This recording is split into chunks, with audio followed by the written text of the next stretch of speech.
Welcome back, my friends, to the podcast that never ends. Yes, this is the Blue Day podcast. For Chelsea fans everywhere, every day is a blue day.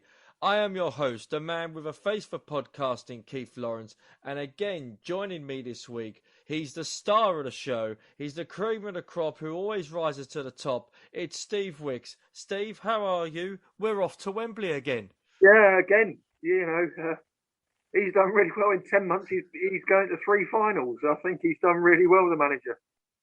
I just hope that, and I do believe that we'll win it. I really do. Should it matter who we should be worried about facing, whether it's Arsenal or Liverpool? I'd love to face Arsenal. I'd love to face Arsenal. I would love. That would be the ideal thing for me anyway. Chelsea Arsenal at Wembley. It's a cup final, but to me that makes it a very special cup final. Just as long as we don't lose to them again. Exactly. I can't cope with 3 years. Yeah, bragging rights. 3 finals in a row. Well, one of the reasons why I want it to be Arsenal, because I want to, get them back for what they've done to, I'd love to beat them. I'd love to. Well, it'll be interesting. As we're recording tonight, Liverpool were playing Arsenal in the first leg because they had allegedly a lot of COVID positive results, which turned out to be false. Yeah. So, which is why they're now playing a week later. So read to that what you will. If I know if I was an Arsenal fan, I certainly wouldn't be happy. But we're not talking about that horrible lot in North London. We're talking about the other horrible lot in North London. And the semi-final that happened last night at 3 Point Lane between Tottenham and Chelsea. And my goodness, it was...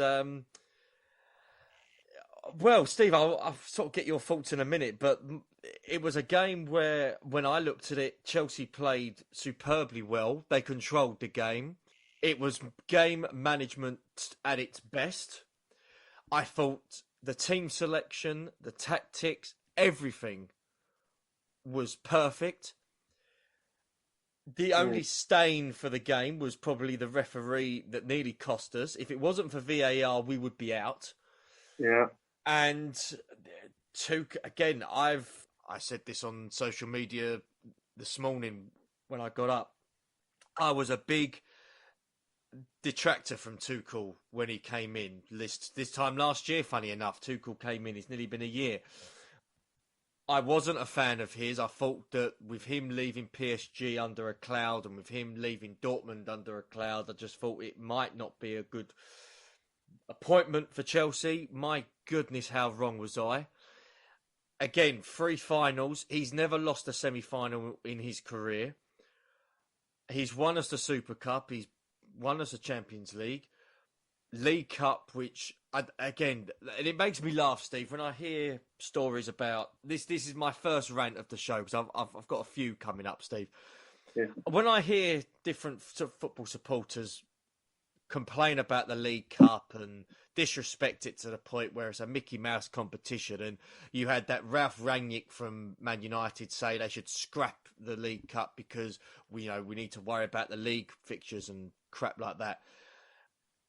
There's a reason why top sides like City and Liverpool and Chelsea play their strong sides, because they want to win competitions, and this is a competition that we have got history in. We've won it before. We've got some talented players in this squad that want to win trophies, and it don't matter whether it's a League Cup or an FA Cup final.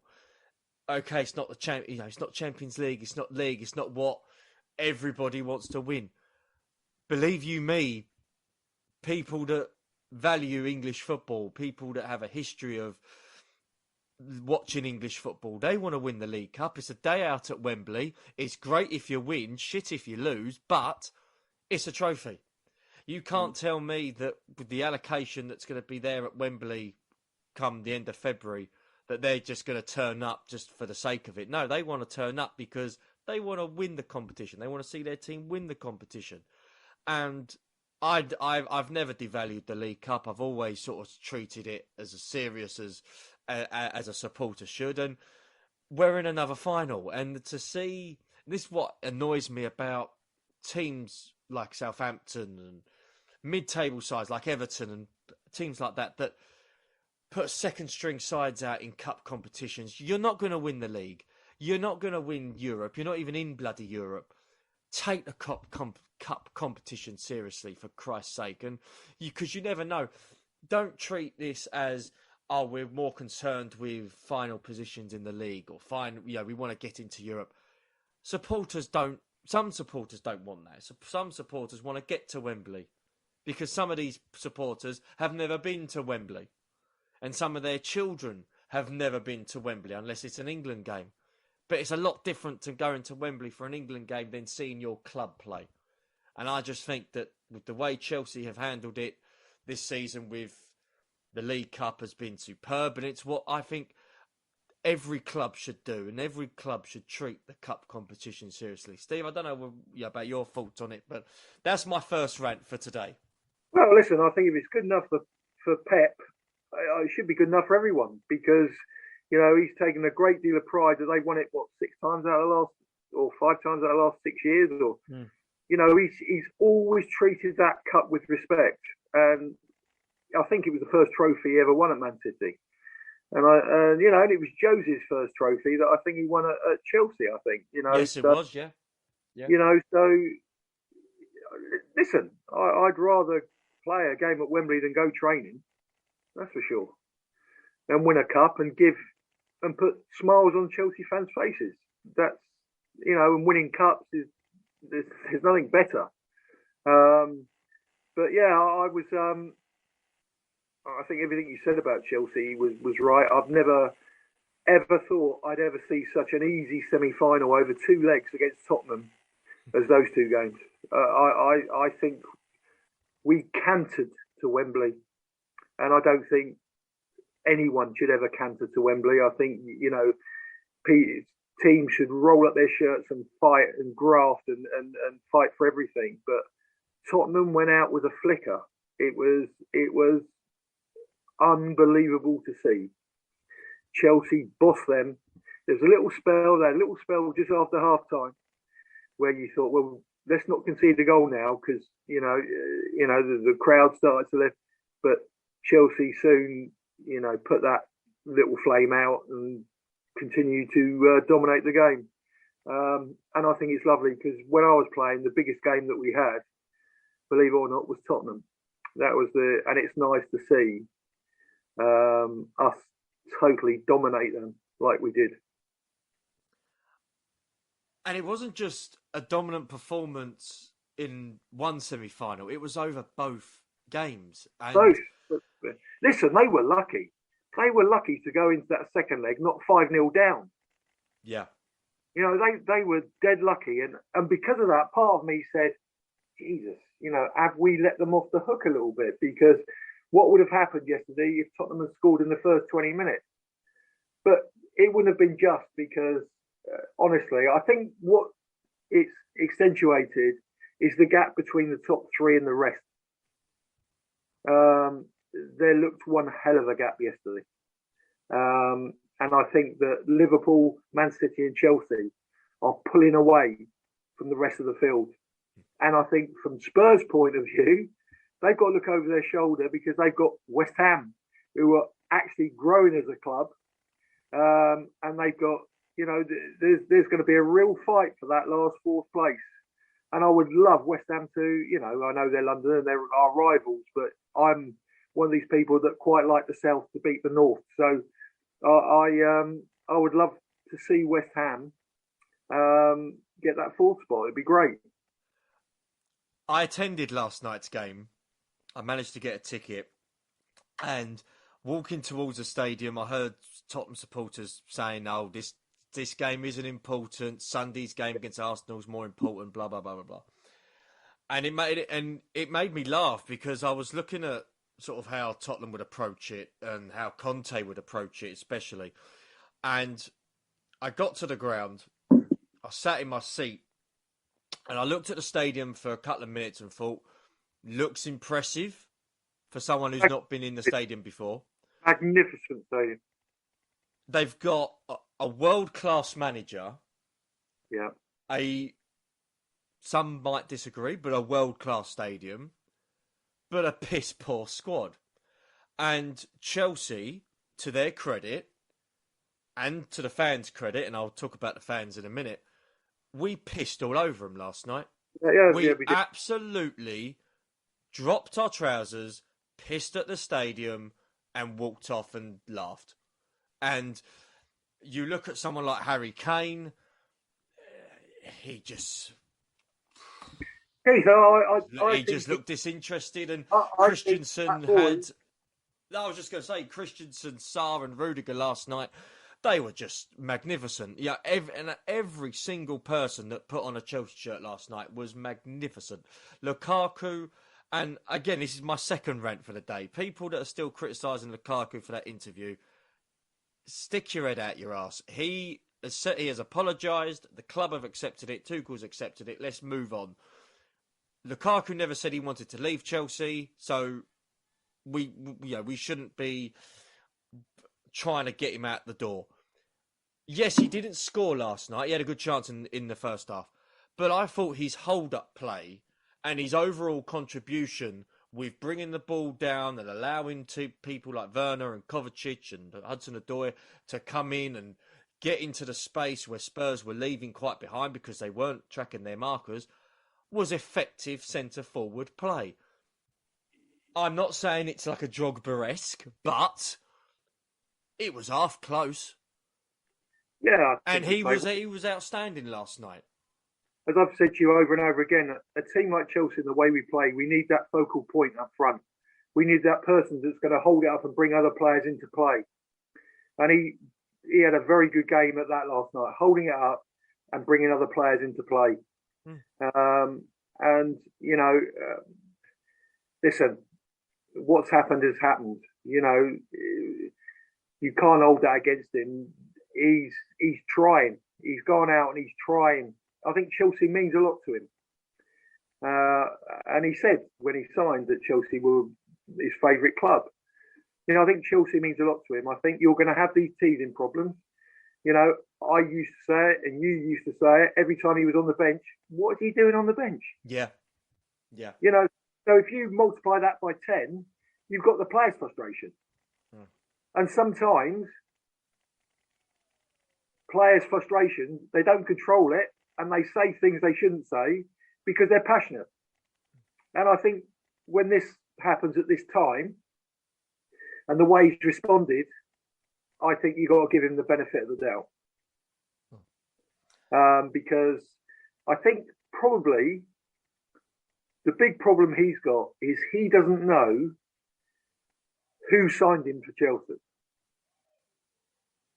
He doesn't know if Tuchel signed him because he wanted him or whether the club signed him. And when you're being left out and you're the biggest signing at the club and you're being left out and you're on the bench game after game after game, doubt would start to get in your head. And he probably had a weak moment where he let a bit of emotion out. But listen, the one thing that pleased me, if you can shut Conte up, he must have had a good performance because he was so deflated after the game. He was like, totally, I think he realised the job he's got is enormous. Enormous. And all these things, if I hear one more time that Harry Kane is world class, I will eat my hat. I will eat my hat. I was brought up world class players. Pele, Maradona, Johan Cruyff, Johan Neeskens, Zidane, world-class players. Harry Kane is not a world-class player. Every tournament he's played in, I think, he was the leading goal scorer in the World Cup. That was the luckiest 6 goals. One of them come off his heel. We didn't even know he was going to hit him. And nowhere near world-class. And this is a real crossroads of his career. If he doesn't watch it, he's going to go the Dele Alli route. It was another so-called could be a world-class player that Tottenham had. He's got to watch it, Harry. You can't switch on and off. You can't. And he's telling the world with his body language and how he's playing, he doesn't want to be at Tottenham. And even the injection of Conte, who if I was a player and you got one of the best managers in the world, most players would respond to that. But he looks dead. He looks numb from the neck down. And that's, listen, my other passion in my life is England. And that's a bad sign for England because we haven't got anyone coming up behind him that I think could lead the line to an extent where we can win the World Cup. So it's hard times for everybody. And the other thing is, which I want to get to, this is my grief, the little bloke that runs Tottenham, right? I'll tell you what, if he doesn't watch it, if they don't keep it, listen, they broke their promise with Harry Kane. Trust me when I say this. Daniel Levy had a deal with Harry Kane that he could go at the end of the year, and he broke that promise. I can guarantee that. And what he's done, they've got content. Yes, we're back you. I haven't heard too many rumours about Tottenham signing players. And now a little thing came out today that we'd prefer to sign players at the end of the season. If he's broke his promise with Kante, I don't know how much longer he's going to be there. Because he's the type of bloke that will pack his bags and go if the promises he's been given aren't adhered to. He left Juventus because of a row with the owner over signings.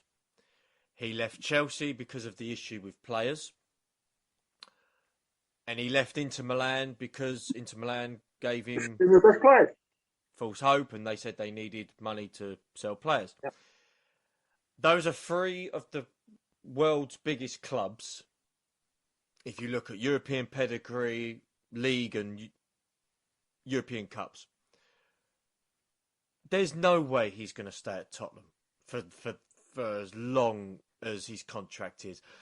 Fair play to the Chelsea supporters, and I was one of them that was chanting Antonio's name because I still value what he did for the club for 2 years when he won us the league in 2017. I still valued how he got us to play football and how he got us basically steamrolling that league in 2017.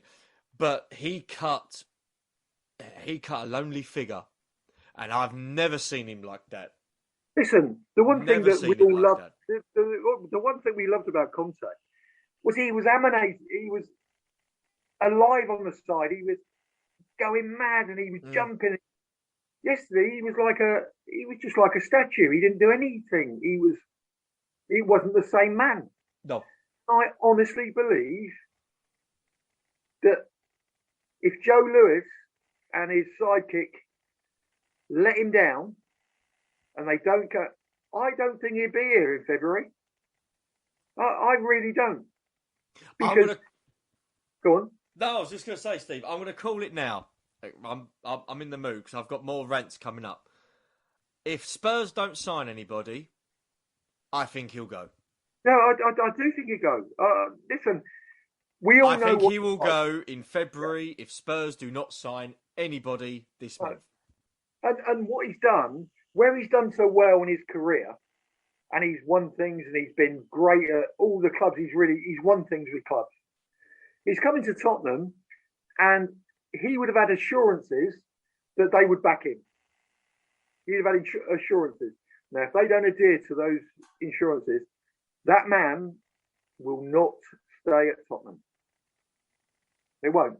And everyone in football will know, yet again, Daniel Levy hasn't lived up to his word. Yet again. And he's done it with so many managers. He's done it with so many things. Yes, they've got a lovely ground. Joe Lewis has built the most beautiful estates in Florida. He's built the most magnificent golf courses in Florida. Lake Como. They're beautiful. All the great golfers live there. And he has the best stadium in the world. But they haven't got a team to grace that. Building that stadium, they've neglected their team. They've neglected the football side of it. And they will soon find out they might have a great stadium, but if you haven't got a great team, you're only going to fill it half every game. And listen, me for one, it wouldn't. I'd be delighted if Tottenham, because I just don't like what they stand for. I really don't. Well, as we've put it rightfully on the show, Chelsea just outfought, outsmarted, and outclassed them in 2 games. And I'm expecting the same come the 23rd of Jan when we play them in the league. Steve, Rudiger scored the goal last night. I thought it came off his head. I thought it was a completely fantastic bullet header. It actually came off his back.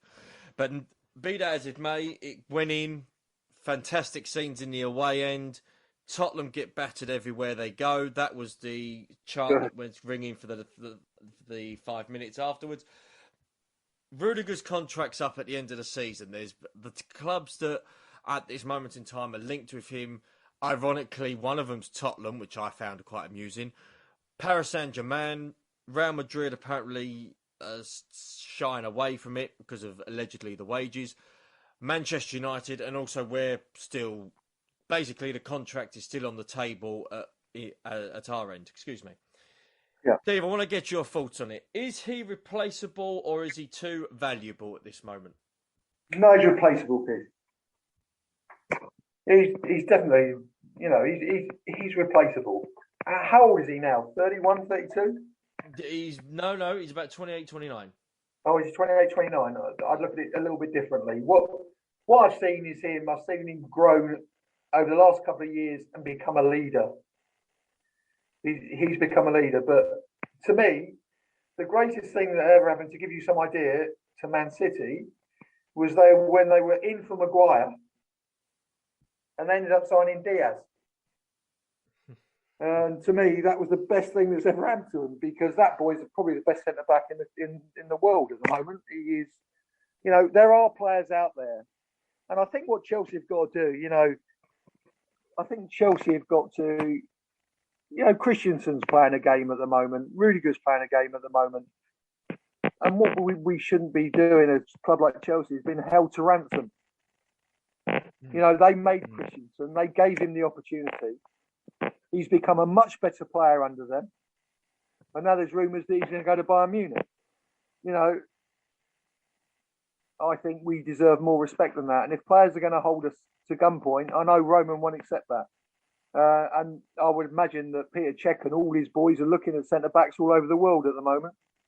And that's there is an alleged list going around with Chelsea about different centre-backs that we're linked with. I know one of them is the Seville left back, the Seville centre back, Jules Koundé.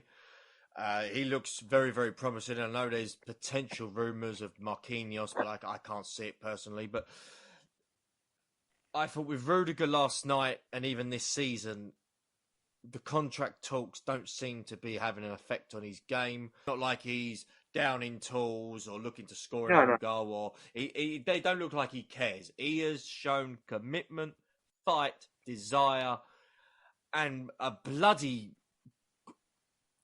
madman at times on the pitch when it comes to tackling. And he did a foul on Højbjerg that Andre Mariner thought was a penalty, and even the linesman, who had a better view of it, thought it was a bloody penalty, and it wasn't. You can tell by the markings on the pitch as they slid that it was outside the box. But at the moment, Rudy's playing probably, I would say, the best football of his career. Is he doing that because he wants to stay, or is he doing that to get other suitors? And that's the question that I think is probably on the minds of a lot of Chelsea supporters. Personally, I can see him staying, but I can see him getting a lot more money than what he's on at the moment. And I don't know whether or not Chelsea, the longer it goes, I think Chelsea will be probably more agitated and probably more thinking that we are a little bit worried if he keeps performing well when we perhaps get to other finals, that someone like Man United, who are desperate for quality signings because they haven't got any quality players. Keith, hold it a second, mate. They have spent on their two centre-backs 125 million. 125 million. And I think Rudiger's a good player, but he's a league below. Would you swap him for Diaz or Van Dijk? if you had one of those players, would you think Rudiger's a better player than those? I don't think he is. And I do know a little bit about centre backs, only a little bit though. I What don't. gives you that idea, Steve? No, I think that Rudiger's a good player, but he's not in the league of Diaz and not in the other boy who's out of his contract, who I would really consider signing for Chelsea is Laporte. Yes, because he's out of contract as well, I think. I think Laporte is a fantastic centre back.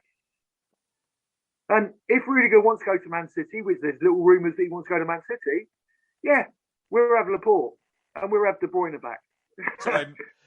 Well, I know he's linked with Man United. I'd be surprised if Rudiger does go to City, though. But they've got Laporte out of contract, so they're a centre back down, and there are rumours about the Man City thing.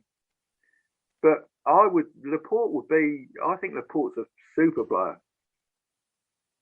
So what I'm trying to say to every Chelsea fan is there is life after Rudiger.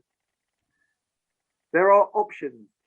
And I just think that if he doesn't want to stay at Chelsea and he's going to do the dirty on Chelsea, let him go.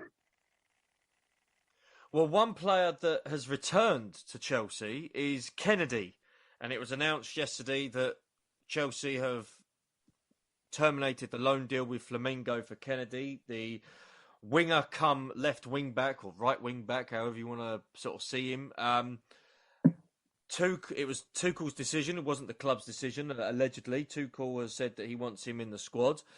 Now, again, we are short on wing back options. Alonso didn't even start yesterday. I know he came on late in the second half, but it's an interesting one, Steve. I think that this is one that will probably maybe mean that Emerson isn't coming back, or maybe the issue with James and Chilwell is probably a little bit worse than perhaps was probably first diagnosed. But it's a chance for him. Again, we've got so many players out on loan as it seems. It's a chance for him to step up, and if he does step up, he can be part of a very good squad going forward. I just think it's a safety blanket. I don't think there's anyone that thinks he's good enough to be the number one left back for Chelsea. I don't think there's anyone that thinks, but it's a body, and unfortunately, we've got loads of players out on loan. We've, not so long ago, about 3 podcasts ago, I said that I thought we had the best 2 fullbacks in the world at the moment. Chilwell, the way Chilwell and James were playing, absolutely unbelievable. And to lose both of them, well, it's a real kick in the teeth. It really is. So there's 2 ways about it. I was pulling my hair out that they were going to sign the guy from Everton. To me, I was pulling my hair out. I'm glad he's gone to Aston Villa, and he showed his true colours with what he said about Rafa. And I don't think anyone should say things like that when they leave football clubs. At the end of the day, you should just keep it yourself. But I was pleased we never signed him. And as I said, I really believe Chelsea should cherry pick their signings. And I don't think Chelsea in January should go because of panic. And I don't think Chelsea will ever do that. Digney would have been a panic buy, I thought. Because you'd have been a panic buy. Yeah. And what do? You have a £25 million player who can't get in a team, and you stopped a problem, a potential problem. Yeah, and he's gone to Villa, probably his level. Yeah. I know he was at Barca previously, and Barca did like him, but again, it's what I've said about other players in the past. There are reasons why Barca and Real Madrid, if they get rid of you, must be a reason. Yeah. So, with regards to Rudiger, we'll see what happens. There's talks about him potentially signing a new deal. Rudiger's come out and said yesterday that he's playing the best football of his career. So, we'll read to that at a future date. And again, we'll see how he does between now and the end of the season. Thomas Tuchel, and this is another sort of person who very, very interesting enough that, again, I said before that I wasn't a fan of his. I didn't think he was the right appointment. he seems to have got the side going like a well-oiled machine. And it was interesting last night, Steve. I don't know whether you've heard it. I don't know whether you've seen it. He didn't like part of the performance yesterday. There was parts of the game that he didn't enjoy. And it was very similar to what has been said previously about managers when they win a semi-final or a final. Yeah, they should be excited. They should be joyous. Tuchel wasn't. The first thing he said was, we didn't play well enough. There was parts of the game where I didn't like. Tottenham could have got back into it. We overplayed it. We showed overconfidence. And he said that it wasn't the Chelsea. It's not the Chelsea standard. It's not the Chelsea way. Very interesting comments by Tuchel. Is it harsh on his part, or is he accurate? No, I think when you get to a cup final, the thing you've got to do is get your players' feet back on the ground. Because they've got a massive game on Saturday. So what he's doing, he just, hold it a minute. Yes, let's not get carried away here. We've got to a cup final. There are still things we can improve on. It's a great way of him bringing the players back down to earth, really. And, I think you should never be 100%. There's always got to be things that aren't quite right. Very rarely do you go through 90 minutes without, especially away from home, without the home team putting you under some kind of pressure. And I just think listen, you can't criticise him at all in terms of what he's achieved at the football club. And to be fair, you've got to let him react the way he reacted, because I think we've all come to know there's a method in his madness on what he's saying.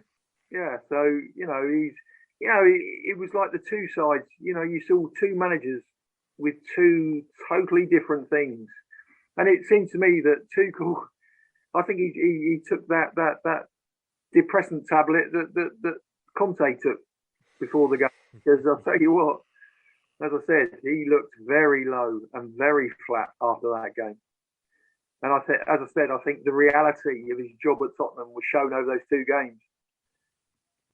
Well, Tuchel obviously tactically was outstanding last night, and even in the introductions of Kante and Thiago Silva when they came on, they've been away for over a week. They've just come back from COVID issues. It's good to have them on the pitch with Man City in mind. Even with Timo Werner, he's been out for a while. He came back against Chesterfield, and even he scored a goal against Chesterfield, and I thought he was outstanding yesterday again. And we're in the final.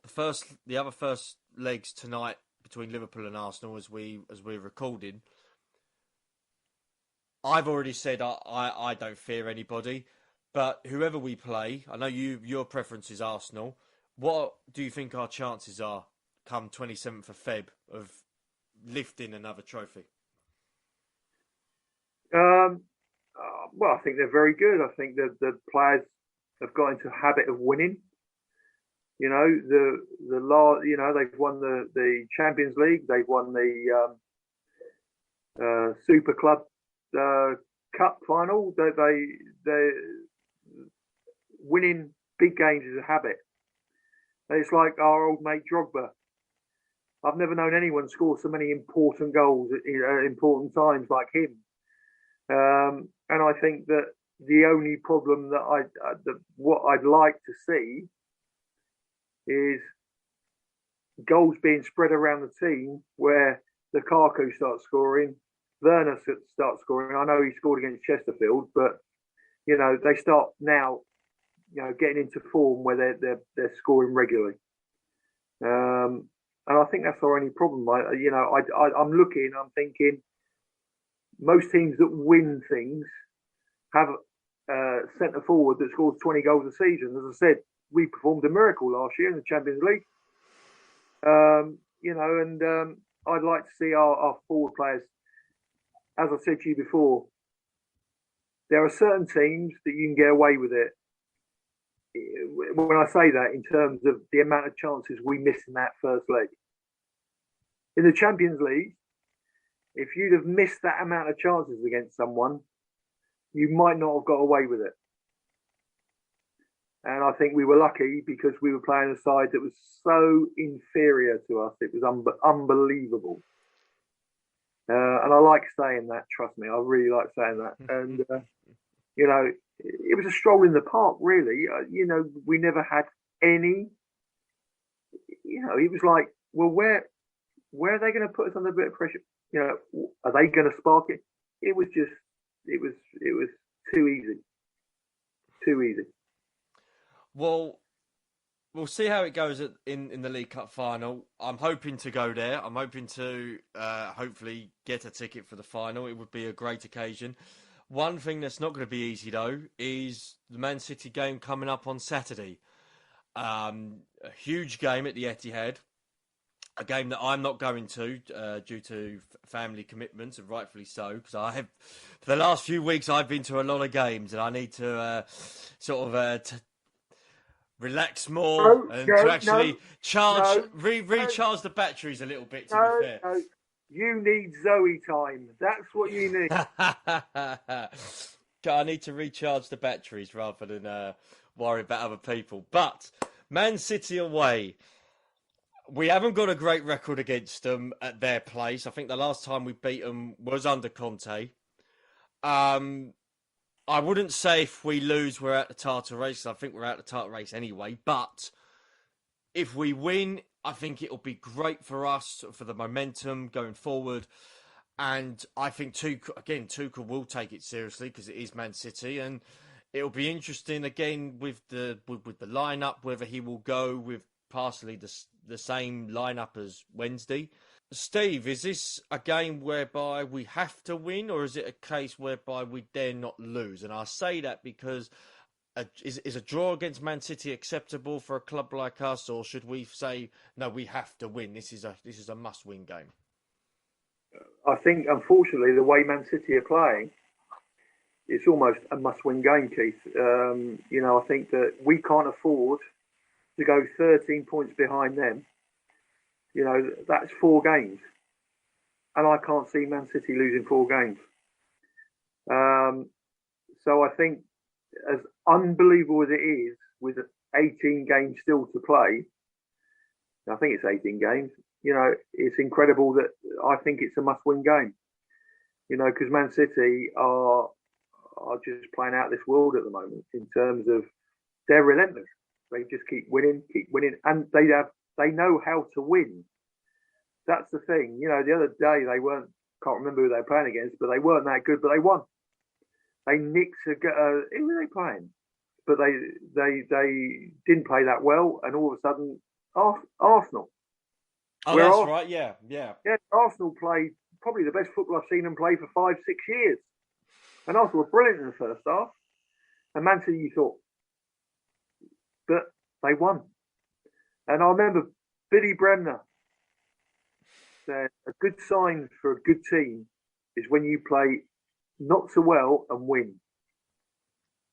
And Man City have that. They have that gift. They can snatch a victory out of jaws of defeat. They've got so many players that can score goals. That they are relentless at the moment. And it's sad because I think for the sake of even for the non-Chelsea and Man City fans, I think it's really important that we win because we keep it alive. We keep it alive. All of a sudden we'd be 7 points behind, which is a little bit more achievable. But I think everyone will look at it on Saturday if we get beaten and say, championship over. That's it. Over. Finished. And I'm sure half of Liverpool will be cheering us on as well, which is unheard of. Again, as you said, it doesn't matter who wins because we're in the final. That's what matters. And I think that between now and then, it's going to be a very interesting season. And big players will turn up. James will come back. Chilwell's obviously going to come back at the end in the summer, and hopefully he will have a good pre-season. That'll be important, and hopefully Lukaku gets going. Hopefully Werner will get going, and Havertz gets going. And Man City will be a tough one. Steve, just for the benefit of the podcast predictor league, which is getting very, very tight. By the way, I will be uploading the table very, very soon. What's your prediction for City? First of all, I've been so unlucky over the past 3 weeks. I've been a goal away from predicting the right thing for about the last 3 games. You had Spurs right, to be fair. The Spurs last week, you had it right. You did say 2-0. Yeah, I did. Yeah, I was. But I said yesterday, what was my prediction yesterday? 2-1. 2-1, you said. To Chelsea. Oh, yeah, of course. Listen, I'm not going to go against Chelsea. I'm going to go for Chelsea, and I'm going to say Man City 0, Chelsea 1. I'll go with that. That's fine. Lovely. Well, if that's the case, then Chelsea. If that's the case, Chelsea have had a fabulous week, and again, let's hope that Chelsea do the business at the Etihad, and with Brighton coming up as well on the 18th, and with Tottenham coming up at Stamford Bridge on the 23rd. Again, massive games. I said this at the start of the season, Steve. I think Chelsea will win something. You know what's really sad? Go on, Steve. Go on, I'll tell you. I fear Brighton more than I do Tottenham. Oh, and I think that's you antagonistic so-and-so. I know, but I do. I think Brighton's a harder game than Tottenham. My last little rant. I'm going to have my last little rant before we close the show. And it partly ruined my day yesterday. It partly ruined my evening. Not just the fact that it took me longer to get home from North London. And by the way, because obviously with what happened yesterday with the Tottenham supporter collapsing at the end of the game, apparently he's okay. It's not life-threatening as far as we know. So hopefully he will be making a full recovery, because that was a bit sort of quite a bit of a scary moment, something that you don't normally want to. Of course, you don't want to see at a football stadium so close to the late in the game. It was like the 88th, 89th minute. You know, you don't wish that on anyone, do you? No. You don't wish that on so I'm hoping he's going to be okay. But with everything that's sort of going on at the moment, my last little rant before we do close. Possibly the best away day I've had on record. The Tottenham supporters, and it wasn't a sellout by any stretch of the imagination yesterday. The upper tier at the section of the Tottenham ground was pretty empty. Chelsea fans having a laugh for the entire 90 minutes, which was pretty special. The one stain on my day was some arsehole nicked my programme. Oh, did they? I had a programme underneath my seat. Normally I have it in my hand, but I was filming for podcast duties. And some bugger nicked it. It was under my seat and it nicked it. And I know it was nicked because I put my ticket inside the programme. It was in an envelope. I've stopped filming because I'm about to go. I've looked down and there's an envelope on the floor. Thinking, hang on, what's that? It can't be mine.